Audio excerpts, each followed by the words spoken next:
اخواتي وحبايبي طلاب الثانويه العامه اللي ربنا وفقه ونجح ودخل كليه قمه، فربنا وفقه ودي اراده ربنا في كل شيء، والطريق قدامه مفتوح والدنيا كويسه.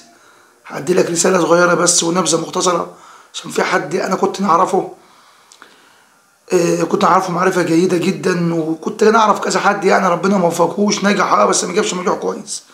انا النهارده هتكلم على جابوا 60% و50% و70% وكان نفسهم يخشوا كليه قمه بس ربنا ما رضاش. الرساله اللي عاوز اوضحها ان كليات القمه مش نهايه المطاف، وان الثانويه العامه مش نهايه المطاف. رب ضره نافعه، رب ضره نافعه، عسى ان تكرهوا شيئا وهو خير لكم. فانت عملت اللي عليك وذاكرت وكافحت واجتهدت وربنا ما ارادش انك تخش كليه قمه، ربنا ما ارادش انك تخش كليه قمه.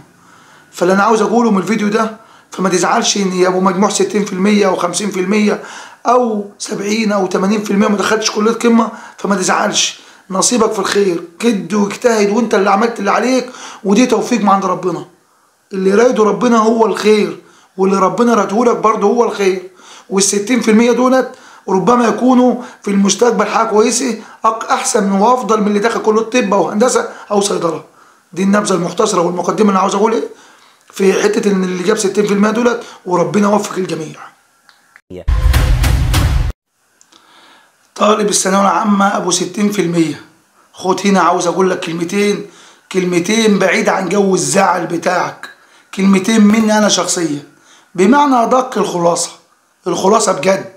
بص يا ابني، اوعى تحط في دماغك ان المجموع هو السعاده، وانك هتتحرم من دخول كليات القمه. دي في حد ذاتها مش معلومه مش صحيحه. اوعى تحط في دماغك ان الثانويه العامه هي اللي بتحدد مصيرك، لا طبعا مش هي اللي بتحدد مصير.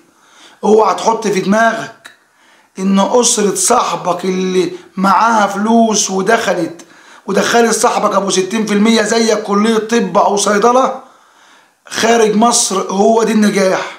حبيب اخوك، قرر انك تاخد جولة تانية في الجامعة او المعهد او المكان اللي انت هتتقدم عليه. اسمع مني الكلمتين دول وحطهم في دماغك، وادخل اي حاجة بتحبيها، ذاكر كأنك دخلت طب بالظبط، ذاكر كويس جدا وحط في دماغك انك تطلع من الاوائل. ايوه تطلع من الاوائل. هتكسب 3 حاجات بعد التخرج. اول حاجة ان الله لا يضيع اجر من احسن عملا. تاني، ان الله لا يضيع اجر من احسن عملا. 2، تقدير جامعي، وده مهم جدا. لو جبت جيد جدا بتقدير تراكمي انت افضل من ابو كليه قمه ومتخرج مقبول. اتخرجنا كده يبقى كده عملت اللي عليك واتخرجت. ندخل بقى في الجد، انك تشتغل تشتغل بيزنس. يبقى كده كانت فرصتك انك اتعلمت، وانت اتعلمت فعلا. وكمان تشتغل في اي حاجه تثقل بيها نفسك، هتلاقي نفسك عامل عظمه بجد. اختار فكره بجد واشتغل عليه. اختار فكره بجد واشتغل عليه. لا كمان واعمل زي ما قلت لك، اجتهد وذاكر وكافح كانك في كليه طب بالظبط او في كليه قمه بالظبط، وما تزعلش. دي الخلاصه بجد اللي ربنا كاتبه لك هو الخير. دي الخلاصه الموضوع الثانويه العامه، وعلى اولياء الامور ينشروا الكلام ده، لان هي دي الحقيقه وهو ده الواقع. ربنا يوفق ولادكم بكل شيء وخير يا رب العالمين. اوعى تزعل، وتوفيق ربنا اهم حاجه في الدنيا.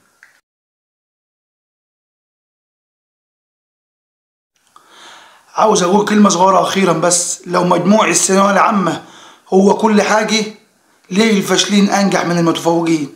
دي الرساله عاوز اوضحها للجماعه اللي جابوا 90% و 90% وهم ما يستاهلوش اصلا. 98% ومش عارف تكتب ايميل، هل ده اسمه تعليم؟ هل مجموعك بيعرف يتكلم ولا بس رقم على شهادة؟ دي الأسئلة اللي مطروحة. تقول في واحدة من الطالبات تقول نجحت بمجموع 98% لكن لا أعرف كيف أكتب بريدا إلكترونيا. هل هذا هو التفوق الذي نحتفل به؟ نظام يقيم الحفظ لا الفهم، ويقتل الموهبة باسم المجموع. والله يقتل الموهبة باسم المجموع. إذا كانت الثانوية العامة مرحلة تحديد مصير، فكيف ينجح الفاشلون في الحياة العملية؟ فكيف ينجح الفاشلون في الحياة العملية ويفشل المتفوقون؟ هل تؤمن أن المجموع لا يصنع الإنسان؟ أسئلة كلها بطرحها وعلى الناس تتكلم وتقول. هل تؤمن أن المجموع لا يصنع الإنسان؟ أنا الرسالة دي الأخيرة دي بكلمك يا أبو جبت 95% و90% يا غشيت ونجحت كده بالفهلوة كده. المجموع مش كل حاجة، المجموع مش كل حاجة. أهلا بكم في قناة حكاوي الغلابة.